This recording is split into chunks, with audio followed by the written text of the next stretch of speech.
Hello, hello. I don't know who is here, but I am going to get started by just throwing on some gesso on this paper.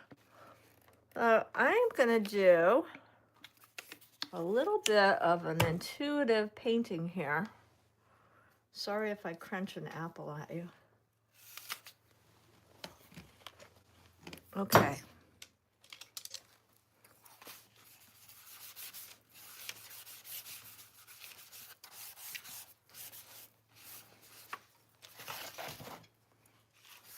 So the first thing I'm going to do here is just lay down a very thin layer of gesso, okay?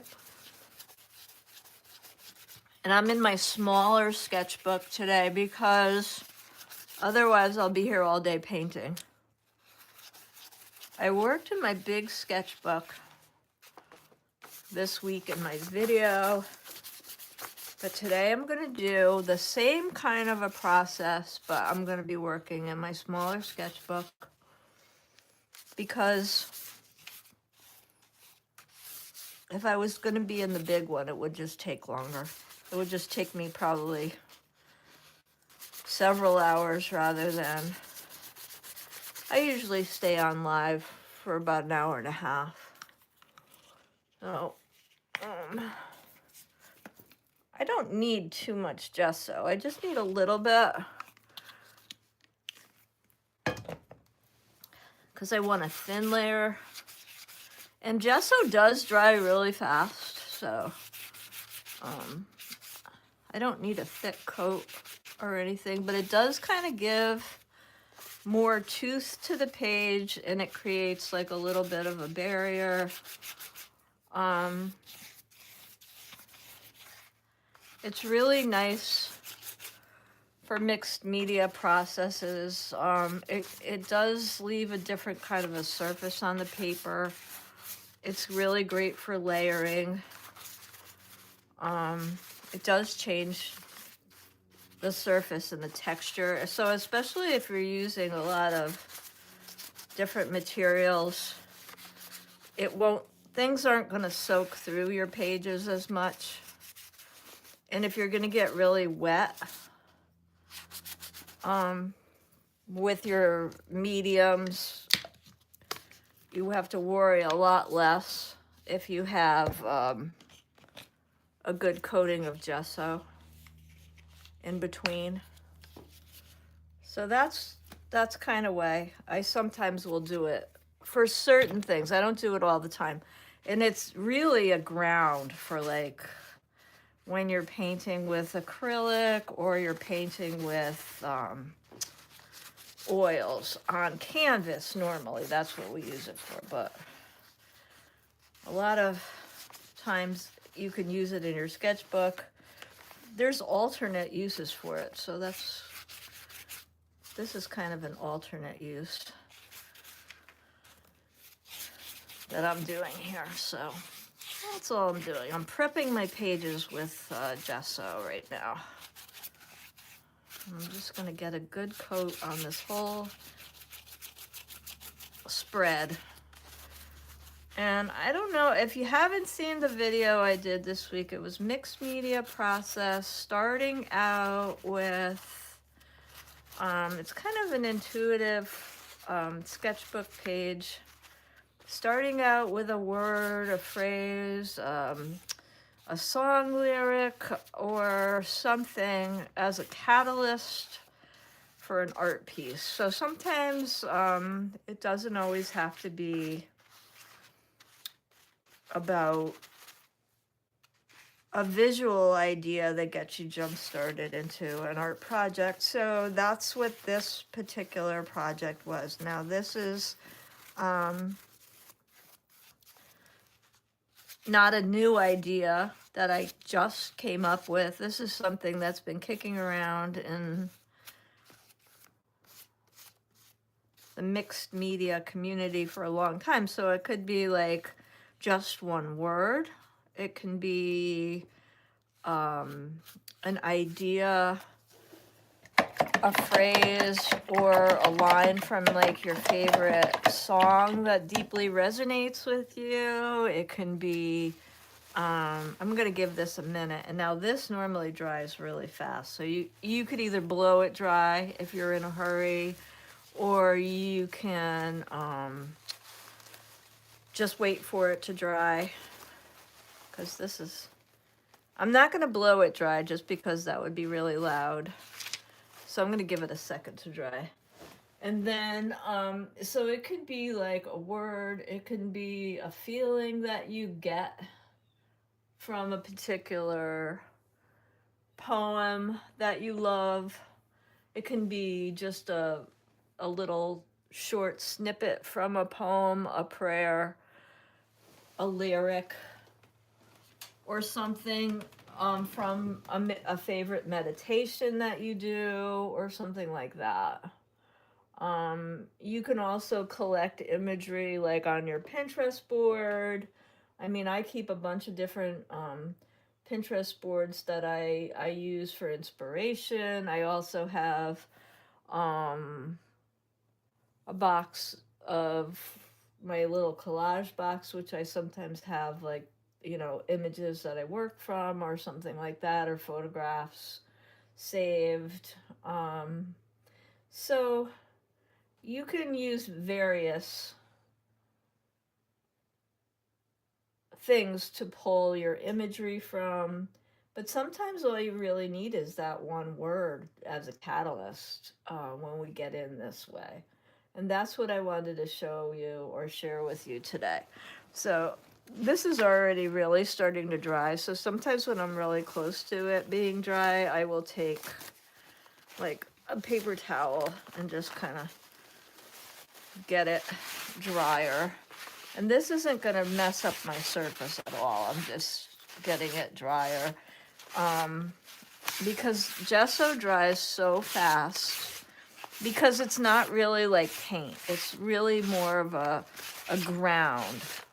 So I'm going to get it there quicker. And then I'm just going to grab myself some...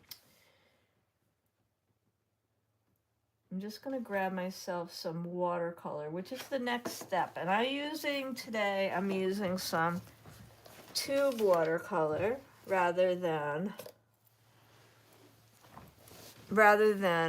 you know, than the pan watercolor. So I'm going to just color my background with some tube watercolor. So I have just a little bit here, and I'm just going to dab it around on my page, and I'm going to use this to color my background.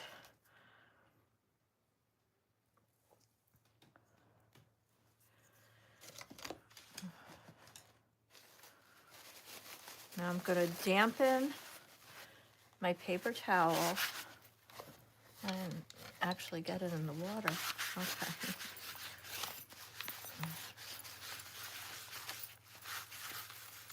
And I'm going to use that to, I'm going to spread this around.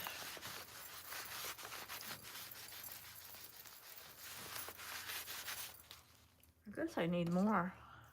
This is a very subtle color. I thought it was going to be a little bit more intense than it is. So I'm going to add a little bit more. It looked like it was going to be very vibrant, so I was kind of afraid to use too much. But here we go. Okay. So this is like a really pale pink, and it was the one sitting on my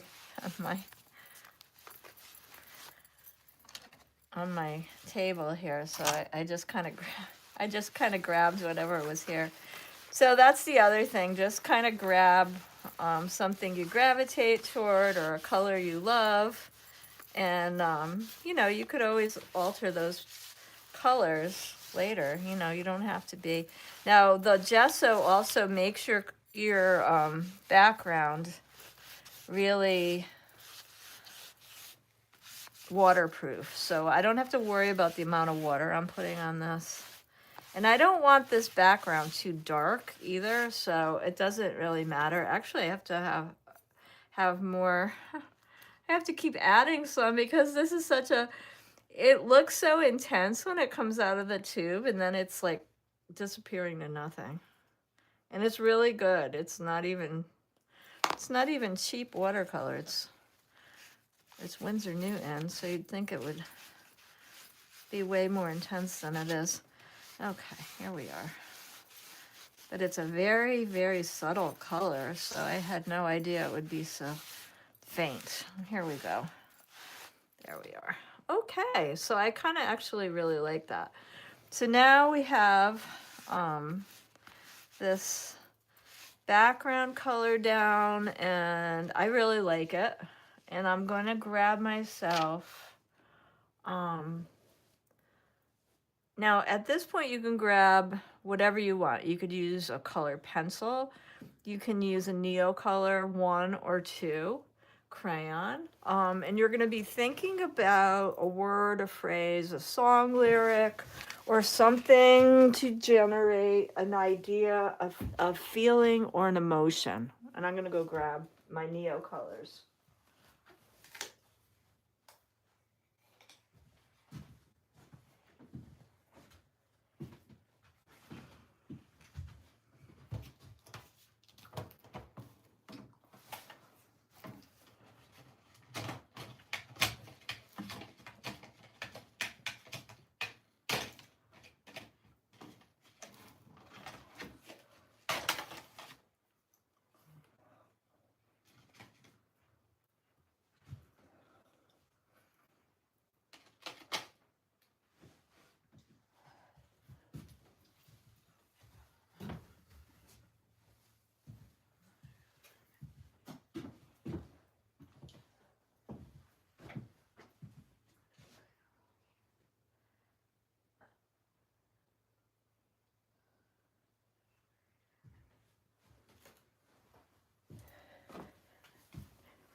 Okay, so I just grabbed myself some ones that are in kind of the same color family. And so what I want to do is I'm going to think about my word that I'm going to use today. And so I've done a few of these this week in the theme of like grace and peace and trying to keep wow, this is bleeding a little bit onto my, which is weird, onto my paper that I keep in between the pages, which is interesting. All right, so I'm kind of trying to keep in that same peace and calm energy. So I think what I'm going to do is try to come up with a word that resonates with that energy. So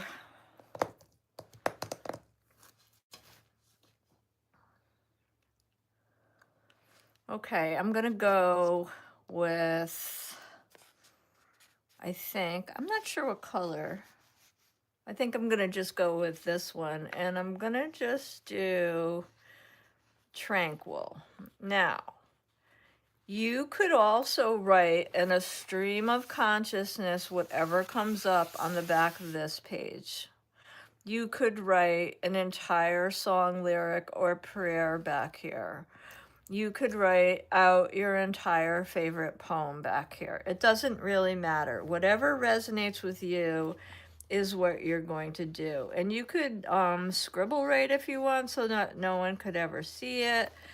We end up painting over most of it, and most of the time you can't really read what's in the background. So don't feel like anyone's ever going to read your feelings or anything like that. The other thing too is that no one, if it's in your journal, no one's ever going to see it really unless you want them to.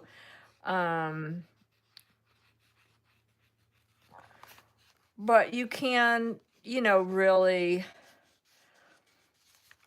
let out whatever you need to let out here. You can write anything you need to unleash here.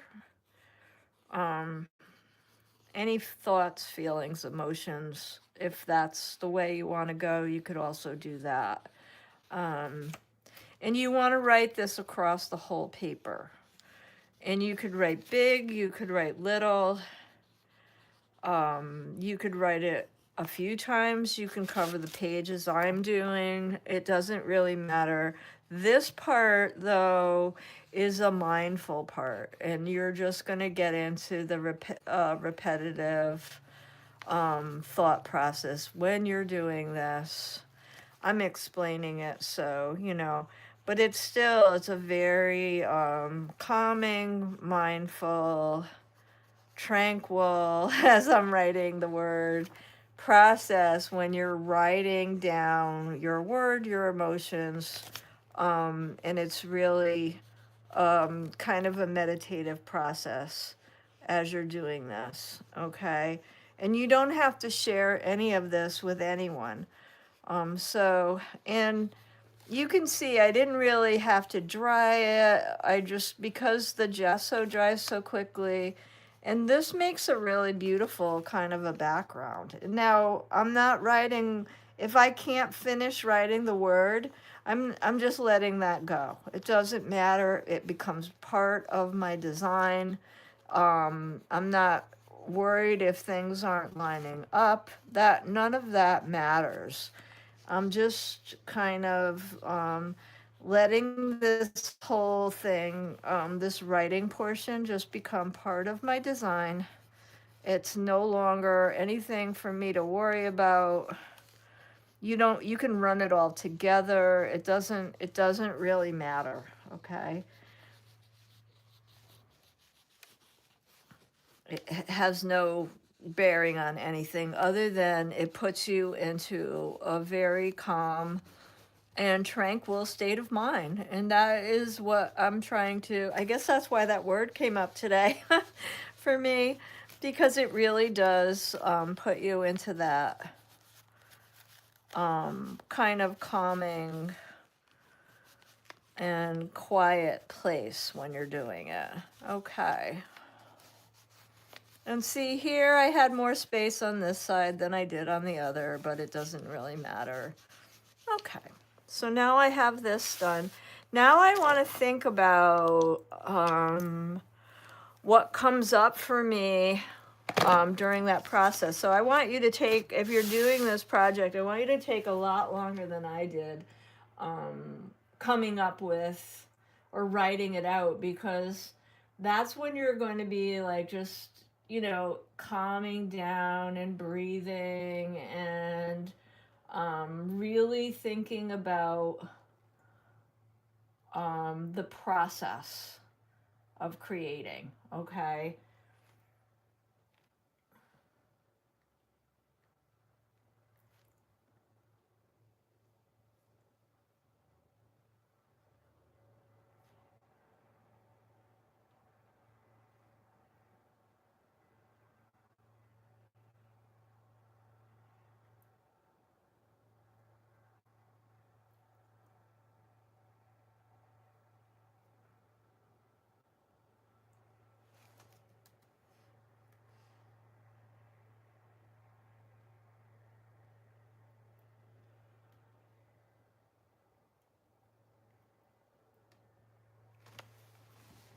So then you can start at this point. What I like to do is I like to start thinking about what I'm going to draw next. And this can be, you know, this is all really personal to you. And what I like to say is that it can be, you know, just like really personal. I mean, what you're going to put on your paper. So you can really just choose whatever it is that comes to mind, whatever it is that you want to put in your picture. I tend to have, and everyone tends to have their own things that are kind of symbolic to them. So those are things that you seem to gravitate toward in your pictures. Like, I very often will put women in my pictures, and even if they're not a self-portrait, they're like some version of myself. I do a lot of plants and animals and things like that.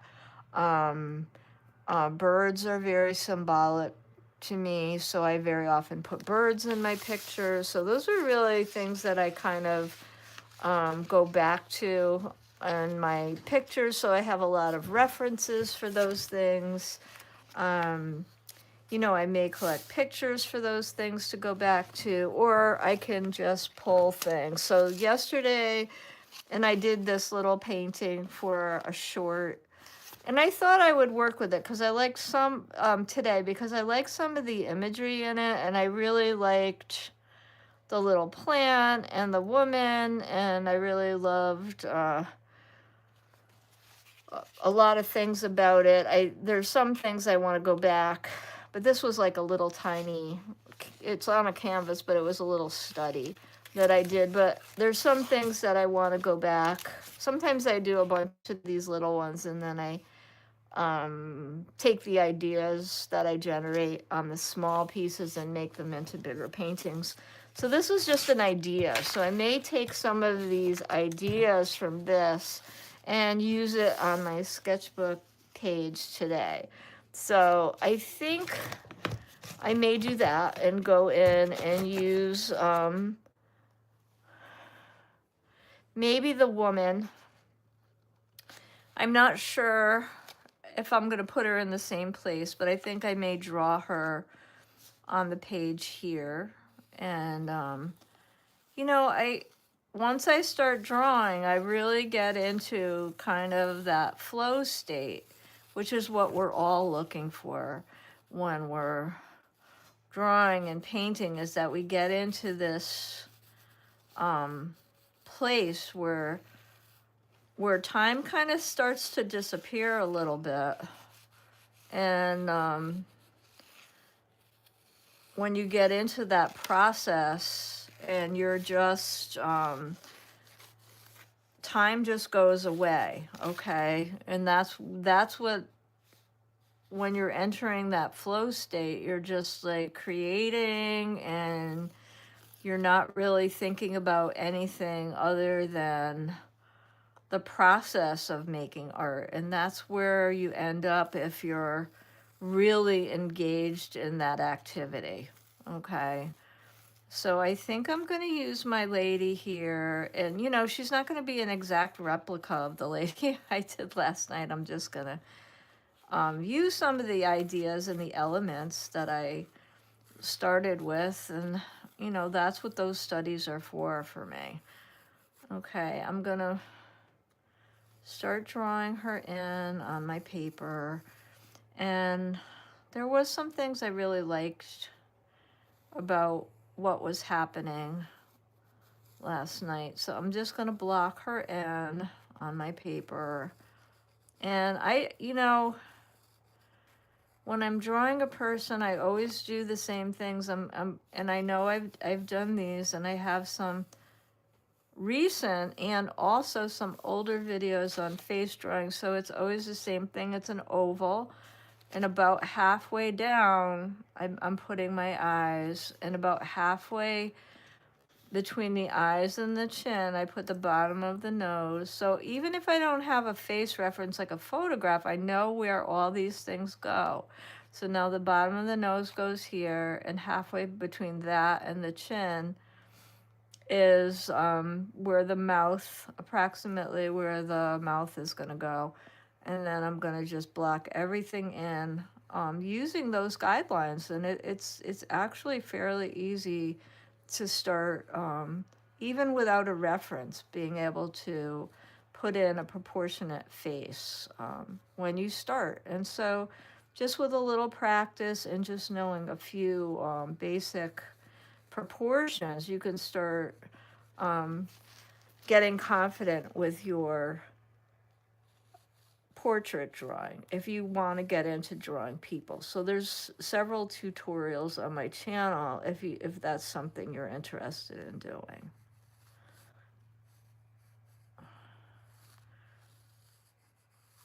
I've been doing it for a long time, but I really love adding people to my pictures. And it makes me happy. Okay, let's see. Here she is.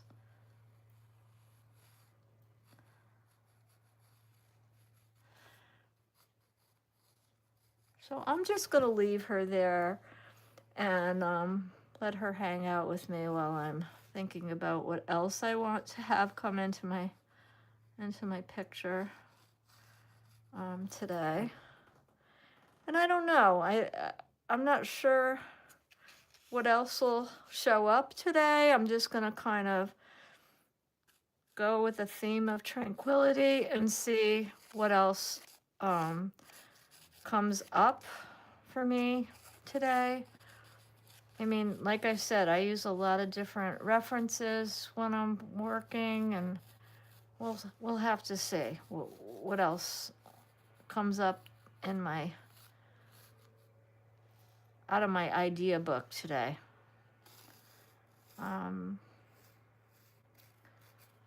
Maybe change her hair a little bit. Wasn't sure if I really liked the hair.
So I'm just going to do like a simple sketch here, and then I'm going to go in and I'm going to start painting. I'm going to probably, I'm probably going to, I definitely want to put some kind of an animal in here. I'm just not sure really what I'm going to add yet. I haven't decided on the animal yet, but one will arise, I'm sure. I'll figure out some kind of animal. I'm not really happy with how, like how the flower that I added yesterday. I think I might want to do, trying to think of where I want it. So I'm looking at my composition, and I kind of like, because the shape of the paper is different, I'm kind of planning it, and I really like how her arm is coming across this way, and now I have this shape to work with. So I'm always looking at composition when I'm planning, and I really love the flower that I used yesterday, but I am going to include it, but I'm going to just change the shape of it, even though I liked its graceful kind of stalks and things. I'm going to have to change the shapes of things, but I still kind of want it to have interesting shapes of the stems and stuff, which it already had that. So I'm going to have it come across the bottom like this, and I want to have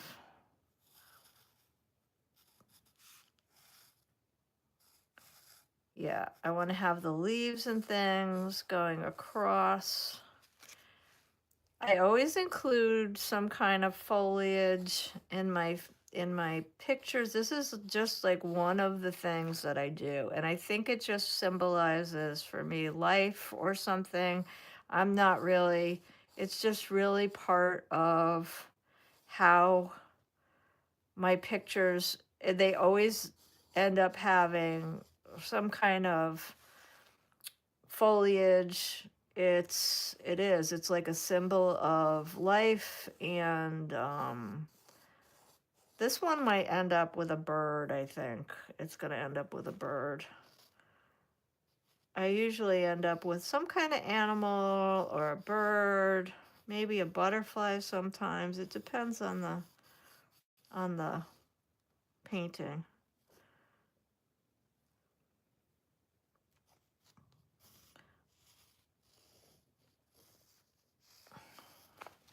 Okay, so I have the foliage down here, which I really like. I may want, trying to think if I want to bring in the bird. I'm trying to think of where I would put the bird. Let's see. I'm not sure.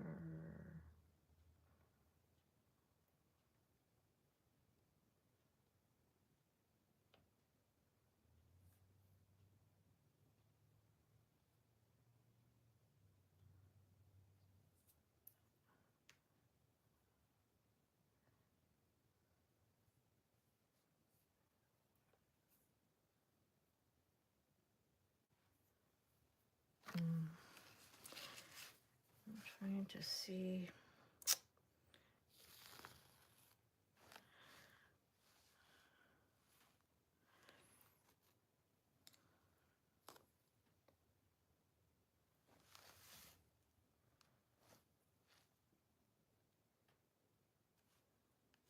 This is going to be her hand.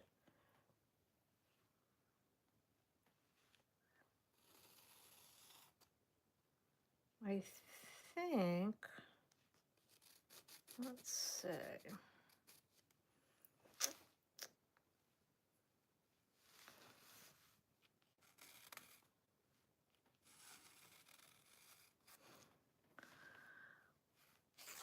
Okay. Oh.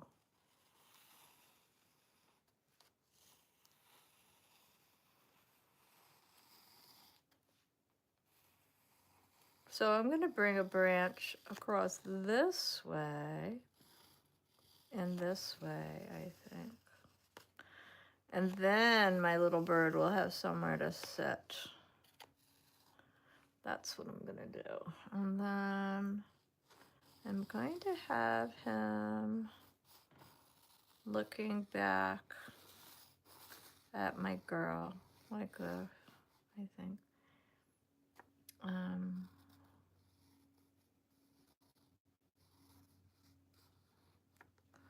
That's what I'm going to do.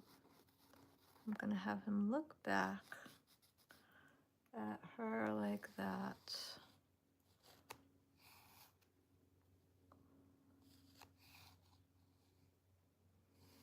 Okay. I think that's what I want to do. Okay. Now I feel like I can paint. Yes. Okay.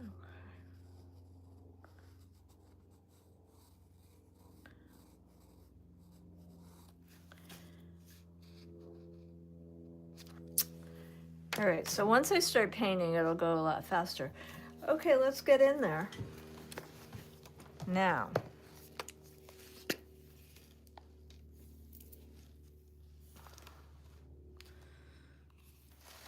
all right, let's see.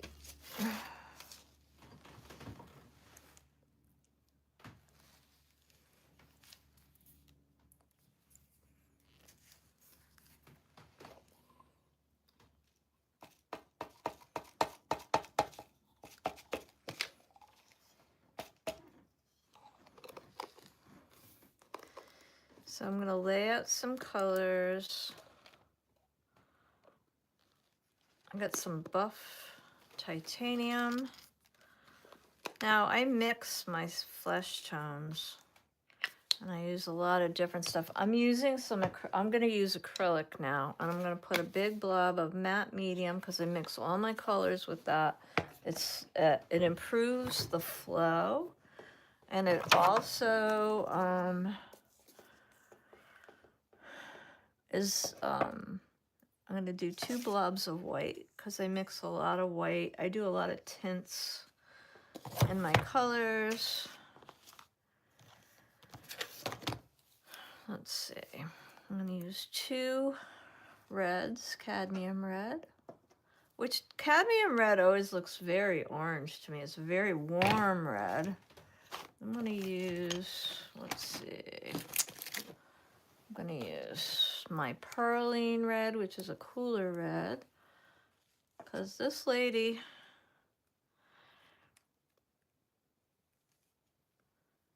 that's a cool red. Let's see.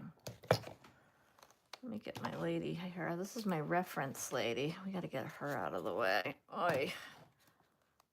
And then I can get to my colors here. I'm going to be using this is my light magenta. Then I'm going to use, I have a lot of pink in this color palette. This is soft pink. Soft pink and light pink and portrait pink are the same. All right, let's see. I have some burnt umber. That's my darkest dark. I'm not really using black. I'm using it like black, and this probably not going to use any other black. And then if I had some, let's see, where is I need burnt sienna, I think. I'll use some burnt sienna. Here it is. Burnt sienna. I use a little bit of liquid paint, and I use a little bit of regular heavy body paint. I like golden, I like Liquitex. I use, that's what I mostly use for paint.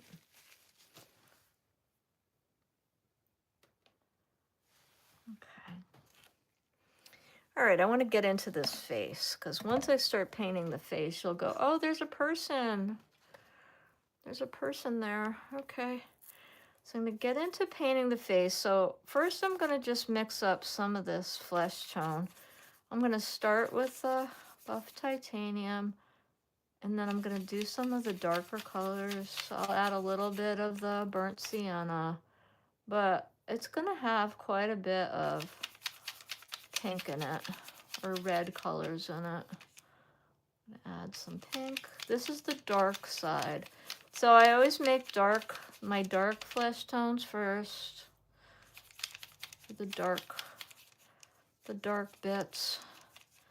You have to have the light values and dark values in a face, so we've got to mix both. I'm going to start adding in the white to make the creamier, lighter values. And I'm going to add in some of these lighter colors and more white. All right. So first I'm going to go in and get some of those light places in. Like wherever the light hits is, obviously like your nose, all the places that kind of pop out, like your chin. A lot of times the forehead is lighter. Those places go in first with a lighter kind of values, quick. And then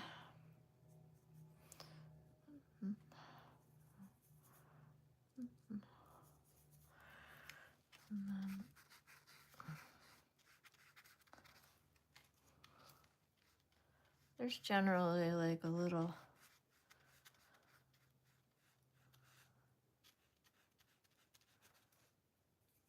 let's see.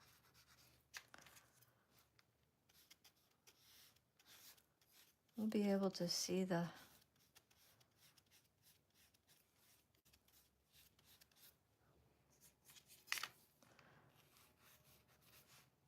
there's generally like a little darker value where your neck meets, on the sides especially. And so I'm going to put those dark values in. And then in the middle, we usually have a little bit of a lighter value on the neck.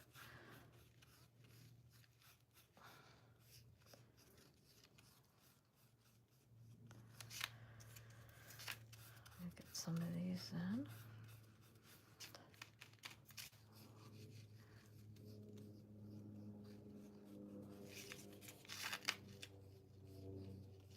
Okay, now.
I also use the matte medium to blend stuff in, because it does enhance the flow of the acrylic paint. Our eyelids are very often darker, and our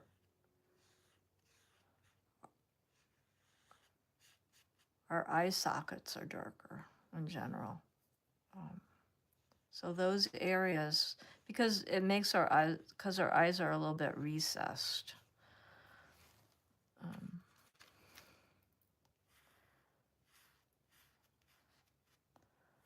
So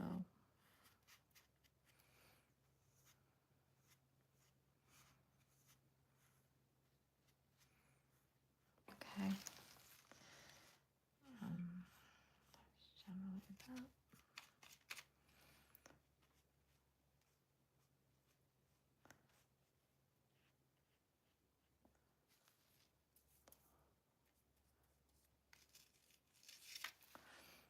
You can.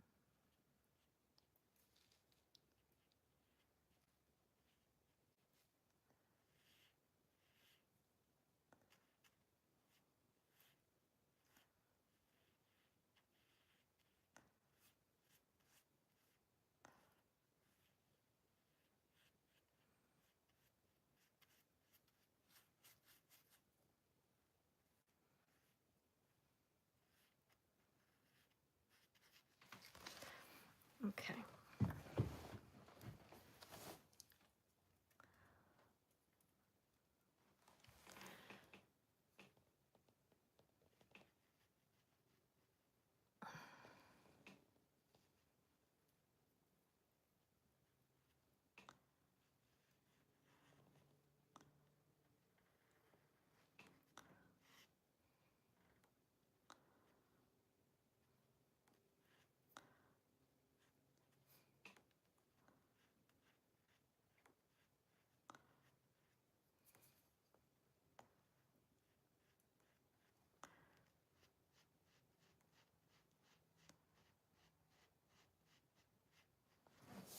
Okay.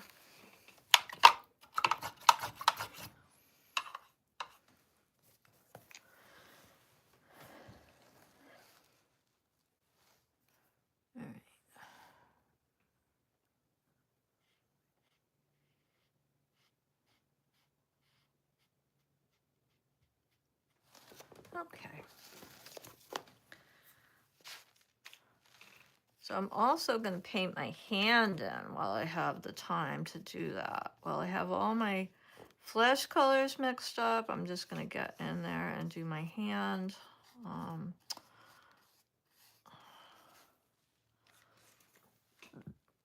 It's a good time to get in there and do that. So I've got her hand kind of buried in her hair, but I want to make sure that I get it in there. And I want to make sure that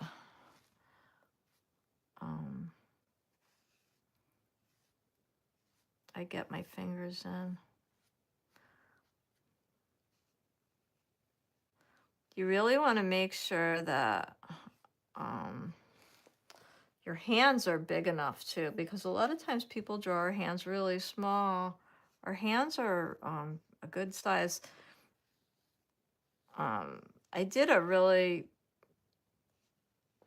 video on Loomis's head and hands, and he has a really great book on drawing the head and hands. It's a classic if you want to check that out on my channel. Drawing the Head and Hands by Loomis is probably one of the best classic drawing books on the subject of the head and hands. If you want to look at that, if you're interested in drawing people at all, it's a good one. All right, so now I'm going to do my lips. And I'm just going to indicate them. And I'm not going to get fussy. This is a sketchbook portrait. I'm going to get crazy in here. I just want to get my... And they're generally slightly different colors to indicate light. So one might be a little bit darker than the other, just because of the way the light is hitting it. So I used a little bit of the flesh color, and then I'm coming back in with the cooler red on the lips. Okay. And then I may take a little bit of the darkest dark just to indicate that line in between the lips.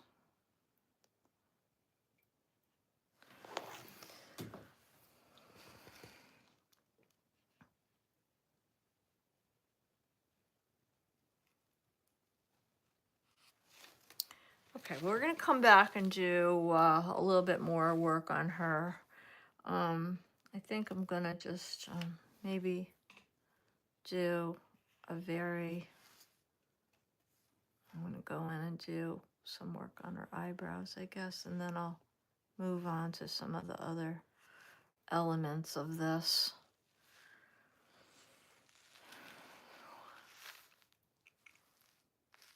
Okay. Her face is coming along, I want to say. I want to say it's not done yet, but it's I want to say it's coming along. All right, let's see.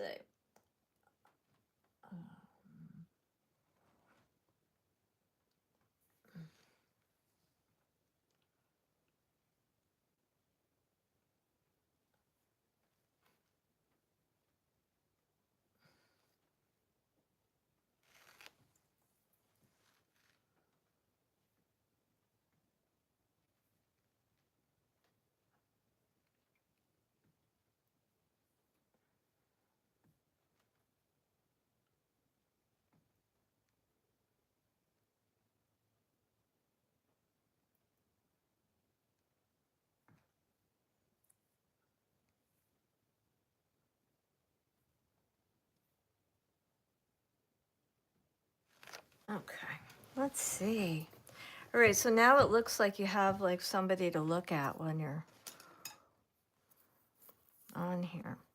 Okay, let's see. Now, like when I came in here, I went a little little bit too crazy. There you go. There you are. There we are. Okay. Okay. No. Okay. Okay. We're going to leave that alone for a minute now. Now I think I want some. What am I craving? That's what I say sometimes when I don't know what to do next. What am I craving? What color am I craving? I think I want to see some greens on this foliage. And yesterday I took like kind of this, I kind of took like an aqua color, and I love the way the aqua looked. But then I wasn't really happy with, well, you know what? I think it was because of the way I did the background. So now I'm going to take the aqua again because I really did like the aqua, but then I didn't like how it was the same value as the background. So I think I might just change the background rather than changing the aqua, because the aqua looked amazing against this lady's red sweater, which I think I want to keep. I know. Everyone on YouTube doesn't need to know what I'm thinking, but that's what I'm thinking. So I'm letting you in on it. All right, so now I have two colors that theoretically should not go together because they're not supposed to go together, but I'm mixing them anyway. All right, so then I'm going to mix a blue. Actually, you know what other color I was going to mix into that instead? Manganese blue. Yeah, I'm going to mix manganese blue in with that instead because that would go better. All right, let's do that. I'm going to do aqua blue with the manganese, which is a very cool blue. And I'm going to mix those together, which is going to be beautiful. Yeah. And then I'm going to mix a little bit of white into that. Ooh, pretty. Yep. I'm going to add that. Oh, yeah, that's a beautiful blue. Okay, beautiful blue-green. Instead of, I know foliage is not blue, but in my world today, the foliage on this particular plant is this color. Okay, so that's what I'm doing, and that's the story. That's how it works. Like when you're painting, you could have this aqua blue foliage because it goes with the red sweater that's going on this person in a minute. And that's the only reason that you need. It doesn't matter that foliage maybe doesn't come in this color or this stem doesn't come in. It doesn't matter. You put whatever color you want, right? It doesn't really matter. And here I'm going to drag a little bit more of the greener color through just to, you could put whatever colors you want into your painting. And just pulling some of the aqua green through kind of makes it really sing. Okay, so that's what I'm doing. Now I'm mixing the matte medium in for better flow, so that my painting flows better. The paint flows across the page a little better. There is more tooth on this paper than there was before because of the gesso that I put on when I first started this. So right now I'm just going in and I'm just letting it happen. Okay. Yeah. I'm just going to go over it. So matte medium, I'm using using 2 colors that I blended, and I'm just gonna allow this whole thing to happen here. Okay, now I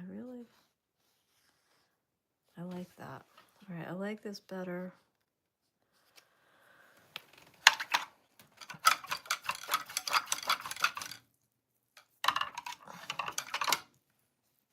Okay, so now going in with a clean brush, I'm gonna get some of I'm gonna get some of this magenta pink. I'm gonna add a little bit of my cool red to it, because now I'm gonna do a flower here. Not sure if that's gonna be what I need. No, I think that's okay for now. Okay, so these flowers, I think, yeah, okay.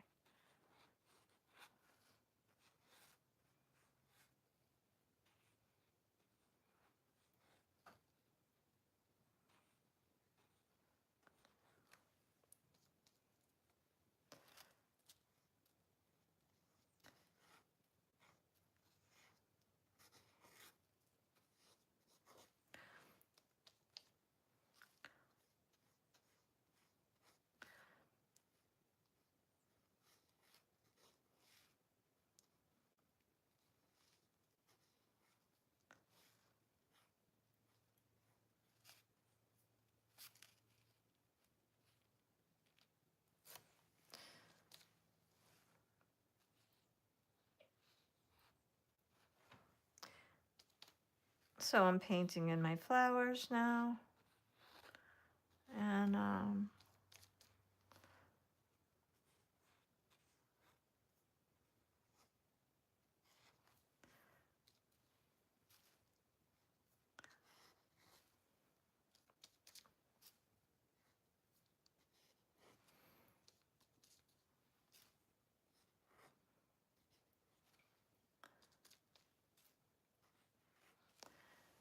make another color for my little background.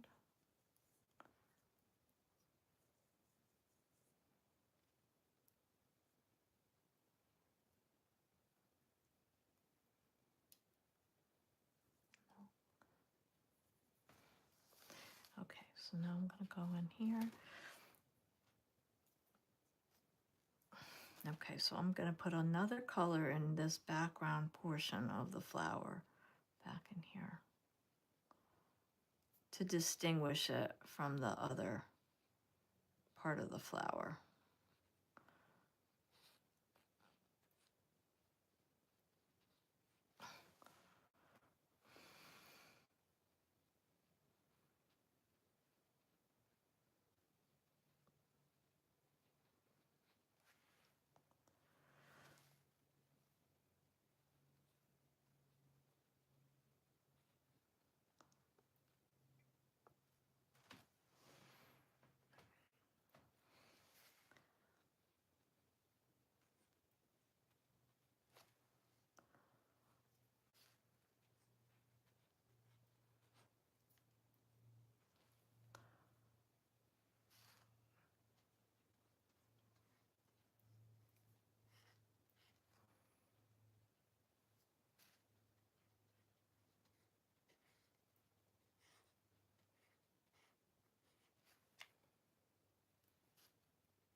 Okay.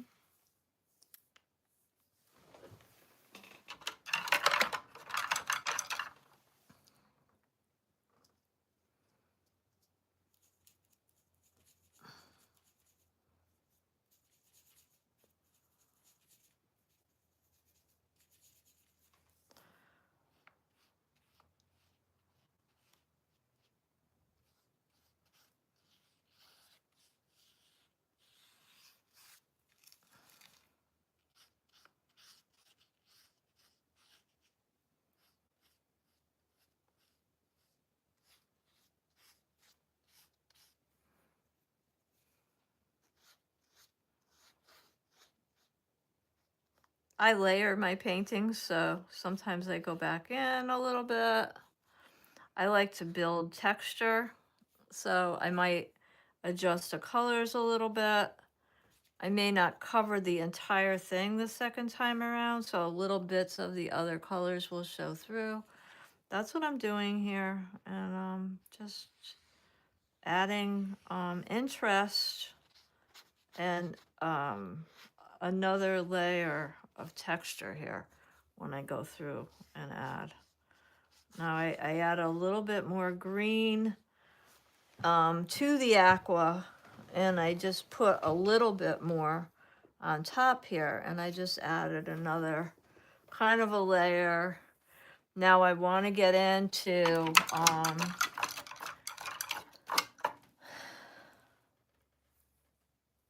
my lady's, I think maybe I'll do her hair, her sweater, get into some of those elements next. I definitely want to add, let's see, where's that perline red? All right, so her sweater, oh, I don't know if that's the color. I think she's going to wear a more orangey sweater. Yeah. So I'm going to put her in cadmium red, I think, which is more orange. And then, oh, this is light. Oh, and that was medium. Okay. All right, so I have cadmium red light, cadmium red medium. Both are very warm colors. I'm going to do her sweater with.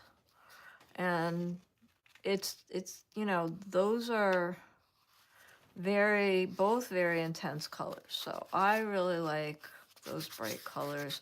And when I put that right next to the aqua, you'll see where I put the aqua down initially because I knew that it was gonna sing really nicely next to the red. Okay, so I had a plan with the red and the aqua.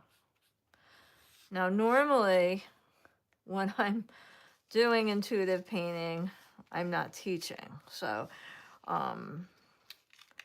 when I'm teaching, I'm thinking more.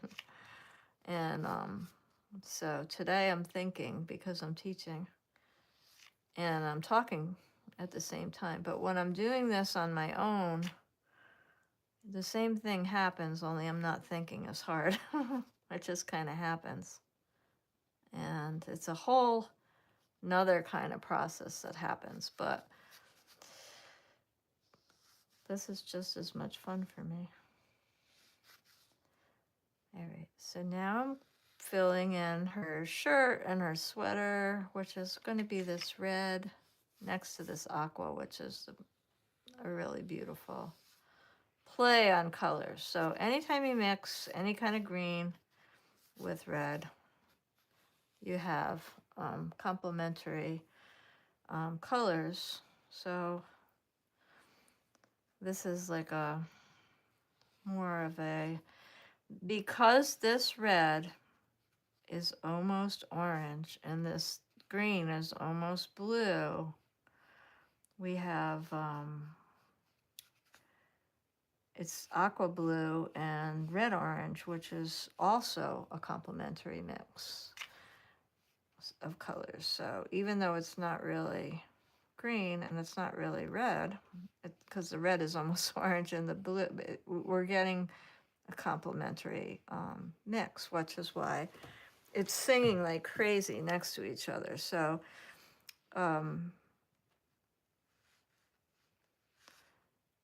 you may want to check out Making Colors Sing, which is a wonderful book, which I have also reviewed that book on my channel because it's one of my favorite books on color theory.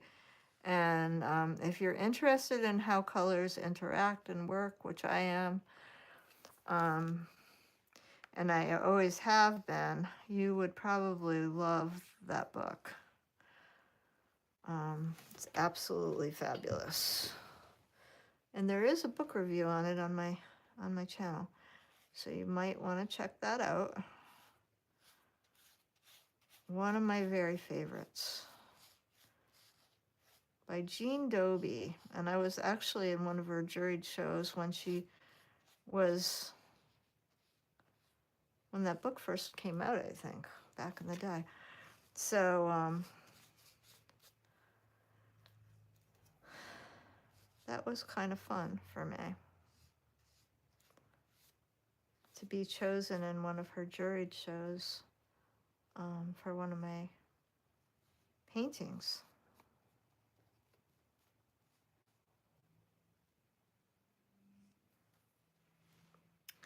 Okay.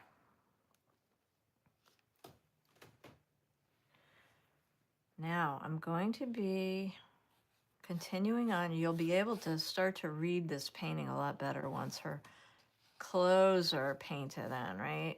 And then you'll be like, oh, that's what that is. It's an arm. It's an arm. It's not just nonsense on a page. Okay. There we are. Now, in a sketchbook, I don't ever worry about the pencil marks. I mean, some people like to erase everything. I don't worry about any of that stuff. I don't even worry about it on a canvas painting. I love to see the pencil marks. It's one of my favorite things. Is just like, I like to see the artist's marks, or what the artist did, or how the artist was thinking when they created work. One of my favorite things is when they have gallery shows and they show preliminary works, which, you know, I think artists are interested in seeing that stuff. I don't know about the general public, but I'm always like in such a little geek fashion. I'm so excited when they show that stuff. They do it a lot in galleries associated with art schools. So having grown up in New Haven near Yale, they very often have these wonderful shows with, you know, masterworks, but then they'll have like all the preliminary drawings and sketches by these really famous masters, which I've gotten to see since I was a little kid, you know, so because we were lucky enough to be able to go into all the Yale galleries since we were kids and just see all the fabulous works, because their galleries have always been free and open to the public. For all of us, I think great art should be free for the public, honestly.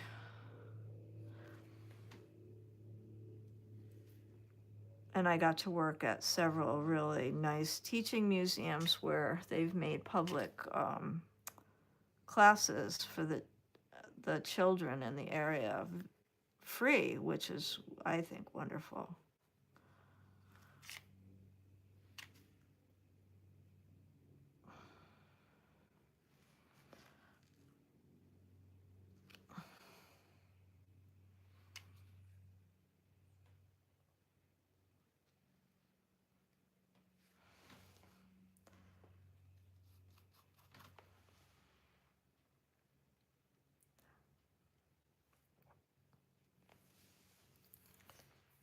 Okay, now we're going to get another color in there because I think this needs a different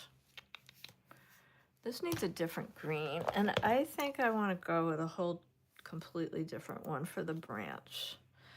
And I might even add I might make a tone for that one. And I'm going to add, I think, if I have it here, because I just saw it a minute ago, I may add some gray to that. Let me see. Neutral gray. I'm not going to do... I was just going to add a hair. Is this my other one? Okay. Oh my goodness. Look what I just did.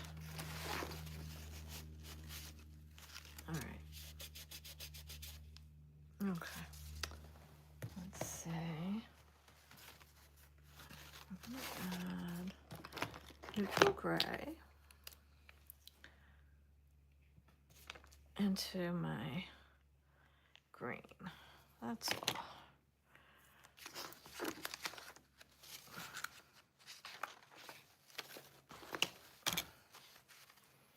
All right, I'm going to take my neutral gray and I'm going to add a little bit of this green to it and see what that does. So whenever you add gray to anything, you're creating a tone. And it just, I don't know. I may add a little bit of, yep. All right, so I blended up a color with my, okay, so I made a very neutral kind of a woodsy greenish brown here for my tree that my bird's gonna sit on. Okay.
Okay.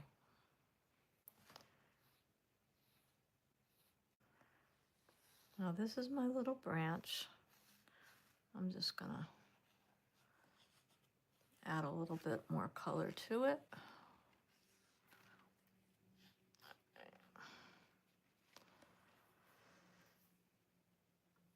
Okay. All right. So now I'm going to make some hair, I think, for this person. All right, let me get, I'm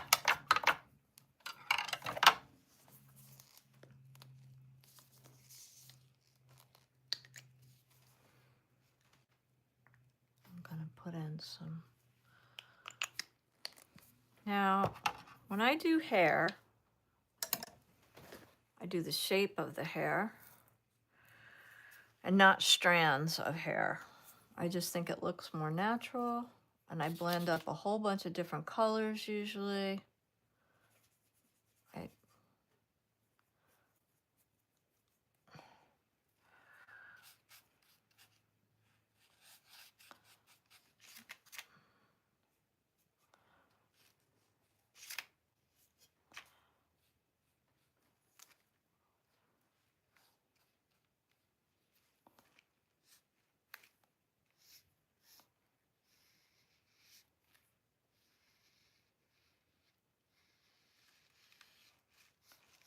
Once I start adding the hair in, they start to look a lot more like people.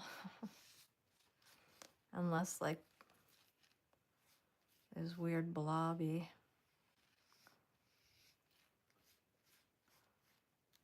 I really feel like they start to look more alive.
All right, so now I'm getting the hair down.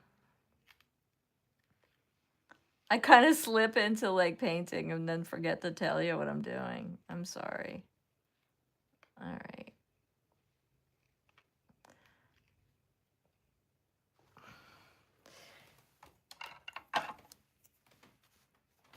Now I'm going to get in here. Now there's some places that are a little precarious in here that I got to really sneak into, like this. I have a little bit too much water on this brush. Here. Sneak in here. Now, I don't freak out if I get water on my page or anything gets messed up. I just get in there and fix it. No. All right.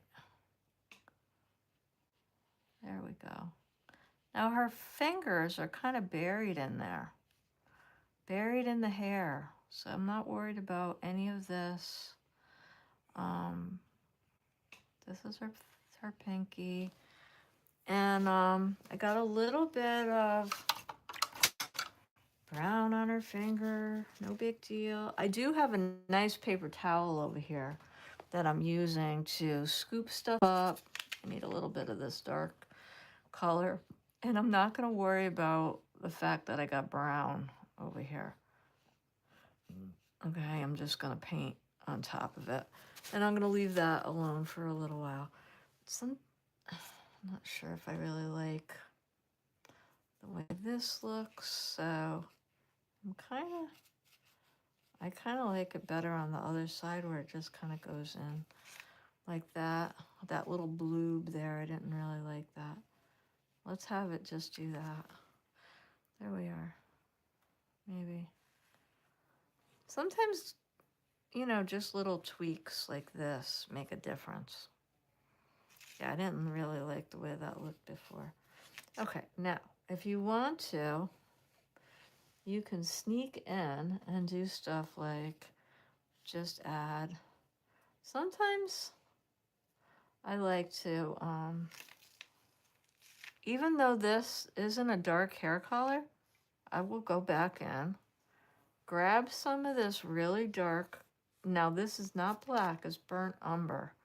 Remember, we're using burnt umber, which is dark brown instead of black in this painting. We're using it instead of black because we don't want that really dark black. Even for the pupils of the eyes, I used it. Okay, so now I'm gonna go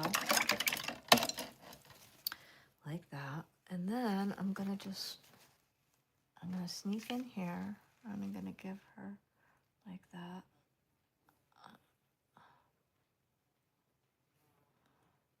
Go here, like that. I'm gonna kind of like make her look a little bit more alive now. We're gonna play with her eyes a little bit more. Okay. I want to let things dry over here more. Now I'm gonna give her some kind of like eyelashes and stuff like that, and think about her eye lids and all that kind of thing. I want to make her pupils look a little nicer. I want to address her under lids and all that stuff. We have to think about these types of things now. Okay, I'm gonna get in here. Now, we have to think about her upper eyelids because that's all important stuff here. Let's get in with some of this darker color. Okay, so now I wanna, oh, that's not dark enough here. Come on, we gotta fuss around. All right, so now we know her eyelid is gonna be like right here. Yep, I'm gonna, now if I have to adjust this color at all, I will. Don't worry, don't get nervous. Don't get scared. I know it looks a little bit, it's a little loud right now, but I'm gonna get in there with it, with this color. There you go. That's nice right there. And then I like to have that lower lid. Now, I'm gonna add a little bit of matte. The matte medium loosens everything up, right? And it gets stuff to flow better. So when you're trying to get all these things moving around, I think that looks 100% better. Here, now we got to do it over here too. Now I'm gonna add a little bit more of these colors. Now I'm gonna get that eye color in there. I even added a little bit of my burnt sienna here. I wanna add that crease with the burnt sienna. Ooh, playing with fire.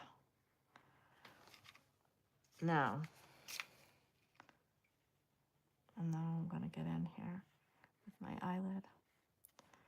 Okay, and under here, I'm gonna do it. And I'm gonna add that matte medium for the flow, okay? All right, there she is.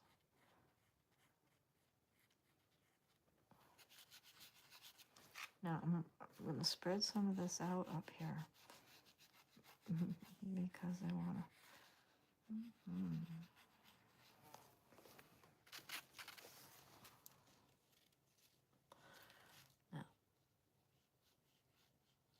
Now I've got the pale pink up here.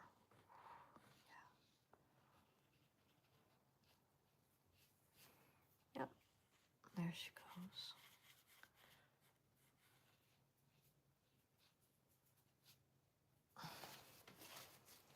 Okay, nice.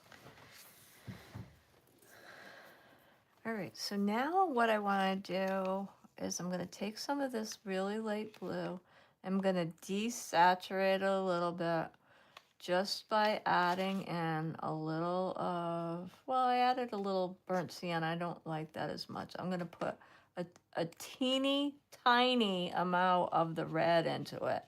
And I'm just going to have it come down a hair off of its brilliance because I want to add it for her eye color. And if I go in there with something too bright, it's not going to look natural. So I'm going to get it in here and give her, I'm giving her some blue eyes, I guess. I don't know. And then I'm going to do the same thing here. If it was that tube color, it would have looked unnatural. So if I could come in here with this color, it's going to look way more natural. Okay, I'm going to do the same thing on this side. Yeah, way more natural looking. If you desaturating, it means I'm just taking the complementary color, which is the orange or cadmium red, because in this case, because blue and orange are complements, and cadmium red is almost orange, so we can go ahead and add that as a complement. Okay, that's what we've been doing. Putting that in there actually is like adding the complementary color, so that's what we did. Okay, there we go. Nice. Now we are almost done with this baby here. Here we have our bird left. We have our bird, and let's see what I have for a bird. Let me see. Let me see.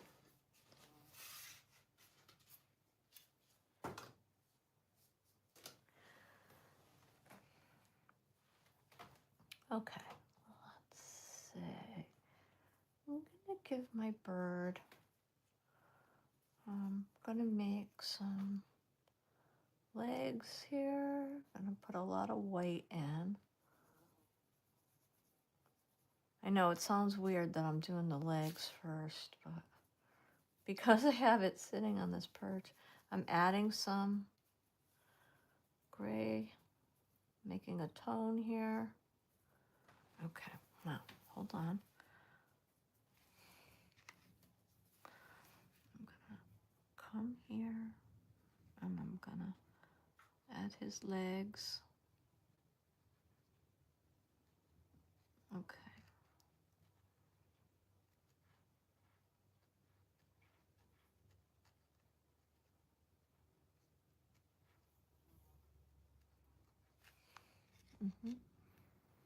All right, so now we're gonna do that. And then we're gonna paint the bird.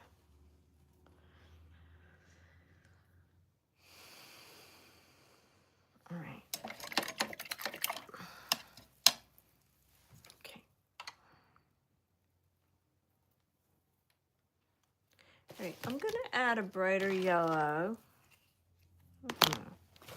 Let's see what we have here. Cadmium yellow. We've got white, we've got cadmium yellow, we've got burnt umber, we've got gray. Let's add a little more gray. Neutral gray is a really nice color that I like to have when I'm painting. It's good for mixing colors. It's good for trees. I love it. I love it for mixing tints and tones. It's just, I think it's just like invaluable on my color palette. I always have two different kinds of gray. I have neutral gray, a light neutral gray, and a darker neutral gray, because they're really good for color mixing. And neutral colors are really important in a color palette, I think. Just having them on your color palette really helps your color palette stay really versatile. Okay, so let's see. I think I want to have this, I don't know, this bird. I'm going to put a little bit of matte medium into this bird, and then I'm going to have him be a gray bird, I guess. Okay.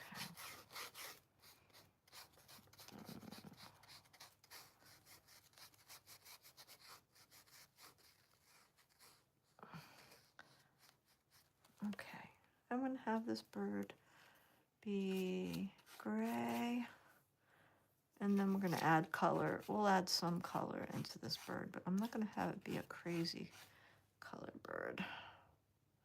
I may have it have like a little bit of color back in here, like on its head, and then these are what I like to call my pretend birds, because they're not a bird that you'd ever see in nature. They're just like a bird I make up. A bird I make up as I go along. Yeah, this is what this is. Pretend bird. Sometimes I really do. You know, I'll break out a bird book or whatever, and I go for a real life bird. But like today, because I don't have any of those things with me, I'm just going to make up a bird, you know. Sometimes I do that.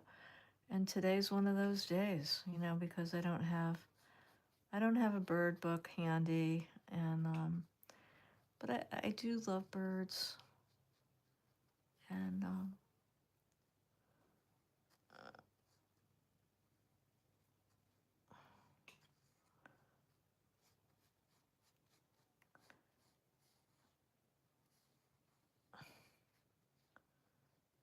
I love birds. We have all kinds of birds where I live.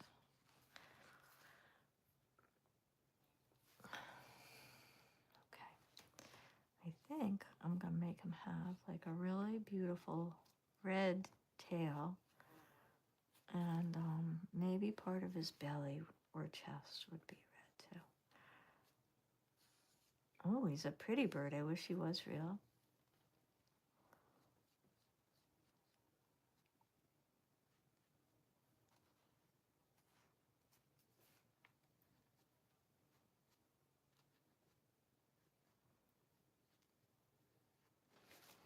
And then I think we're going to make him have some darker things on his head. Okay.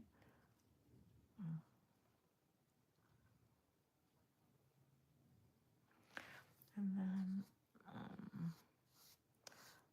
the wings and things I think will be darker.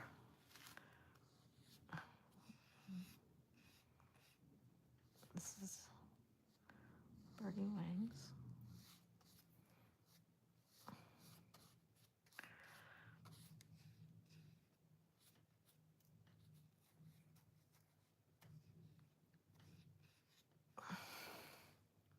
Okay, now this is the bird's darkest bits will be on the wing.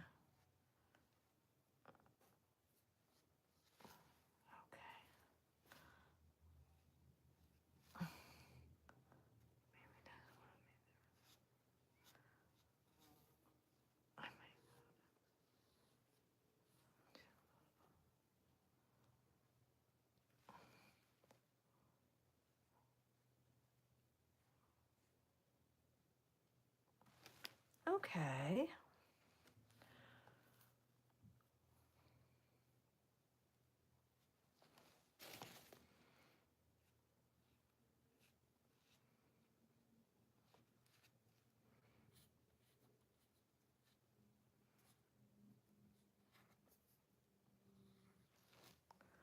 Okay.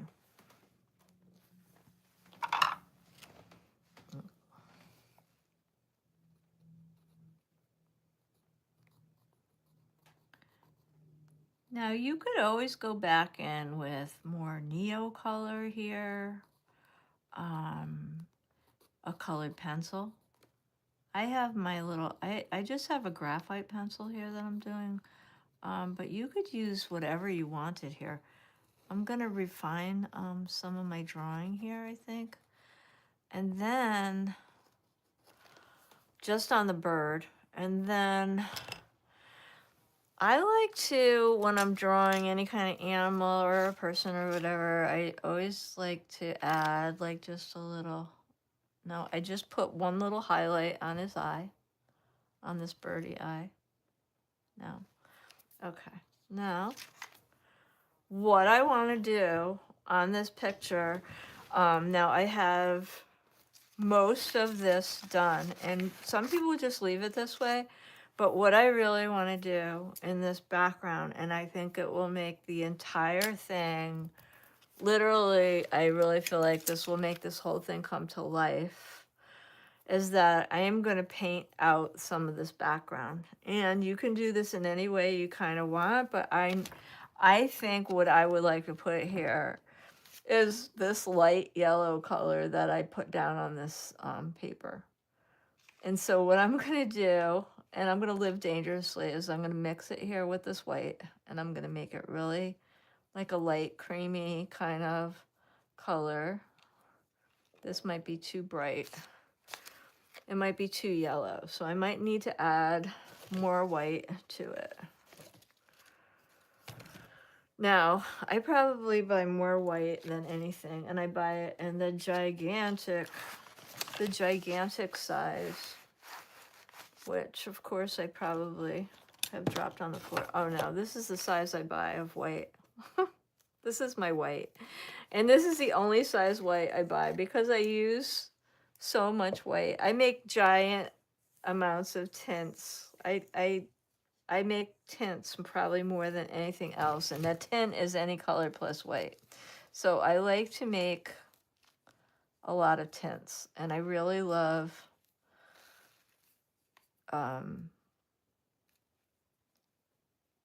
titanium white, because titanium white, of all the colors, and I don't care that there's a little bit of that paint in there, it's fine. I'm using the matte medium that I already have. Now, I'm going to go in the background here, and I'm just going to start mixing this in, and I'm going to put more matte medium on this. I'm going to just pour it right into that, because that's going to help with the flow. And I'm not going to add more paint. I'm just going to add more medium to it so it flows around better. And then what will happen here is that that background will start to come through, okay? The background is going to come through, so it won't just be the yellow, it'll be the pink coming through the yellow. So that's another layering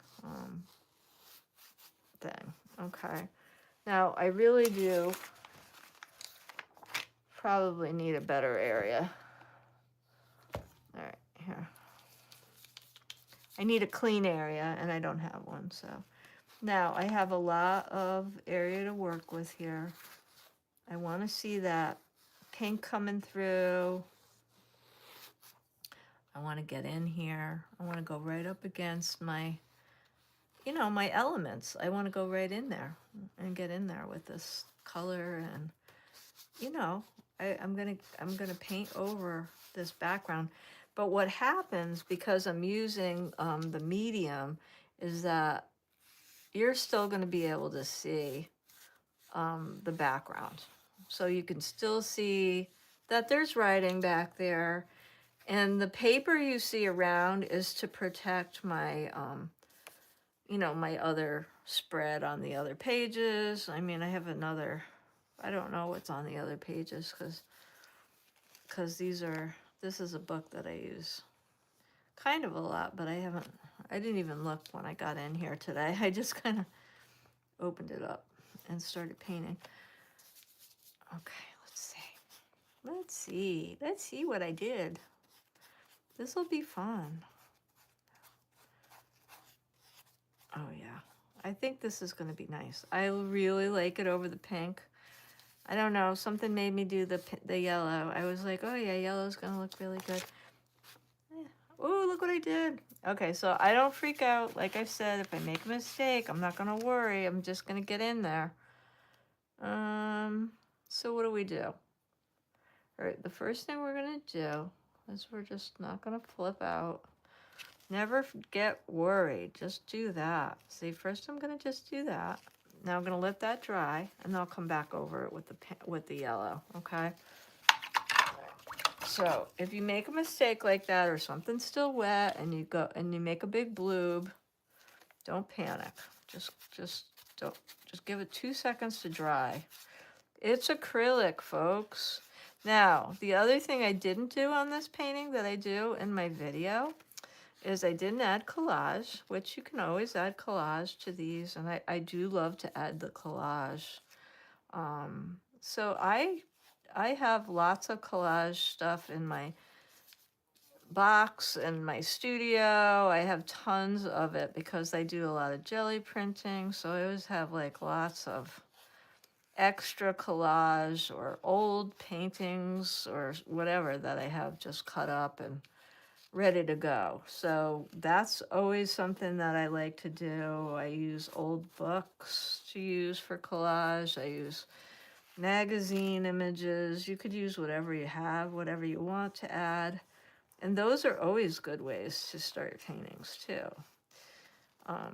You know, sometimes it just takes a couple pieces of collage and you can get a whole painting started. And then you can draw. I mean, sometimes I collage and then draw. Sometimes I do so much collage on my paintings that it's, you know, a whole layer of paper before I even start. Now, I really love the way this yellow is looking over the pink and how everything is coming through.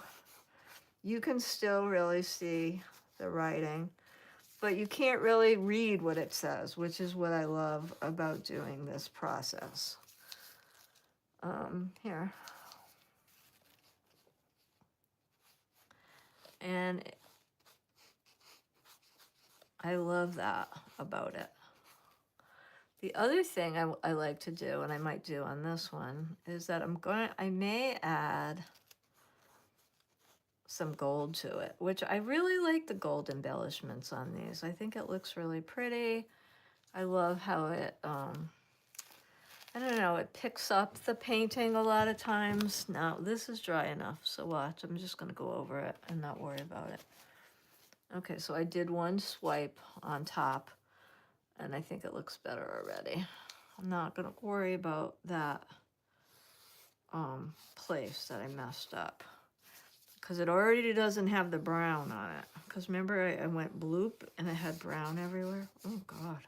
I'm not even going to stress out over it. That just happens.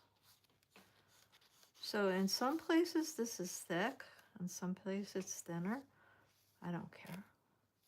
I like it like that. Now this had a big bloob of turquoise, which I kind of covered up with the yellow, which I also like. All right. Okay, now. All right, now I'm going to just do this again. Oh, see? See how nice that looks now? Okay, now my little birdie, now he needs a touch-up because he's got yellow, but he's going to be fine. He's like, stop fussing with me. He says, in a minute, you're going to overwork me. Okay, so now that's that. Okay, so let's see. All right, so now let's see.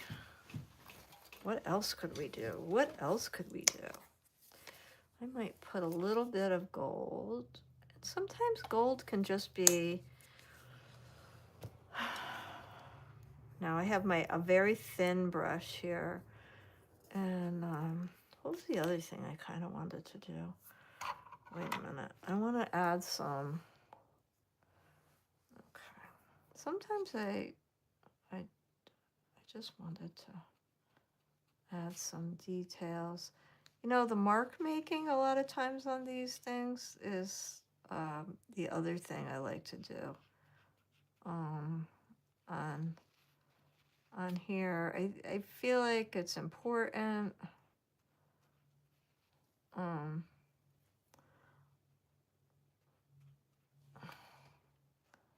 This is her sweater. You know, maybe she has some nice details on her sweater.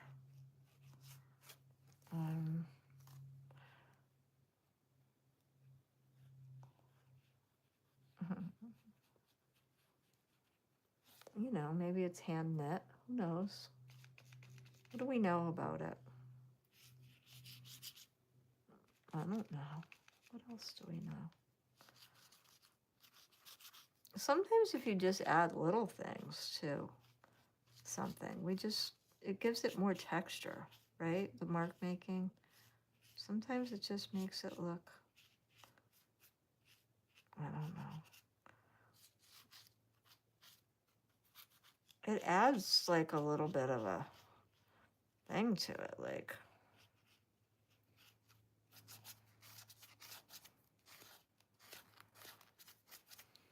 I don't know. Okay, let's just see what's happening now. All right, let's grab. Now this is the gold. Now sometimes I just wanna.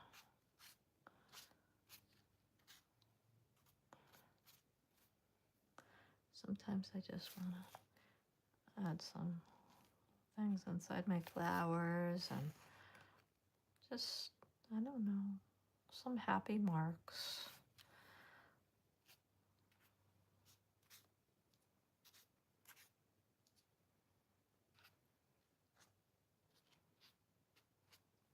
What's happening here? It just kind of makes things cheery. I don't know. Sometimes the gold makes things cheerful. I don't know. It makes things bright. It picks things up. I don't know if I like that mark or that mark. And sometimes if it's too much, I pull some of it off. It just makes it happy. I'm trying to make it happy. Okay. I think that might be it. I don't know. Okay, so let's see. Let's get all these in water. Now, that's the other thing. Is like when you're working with acrylic, you got to make sure everything's in the water all the time. Otherwise, when I'm painting, I'm super messy, and then I clean this whole thing up. Wow. Okay, so this is my painting. This is where we ended up. Gotta get this baby.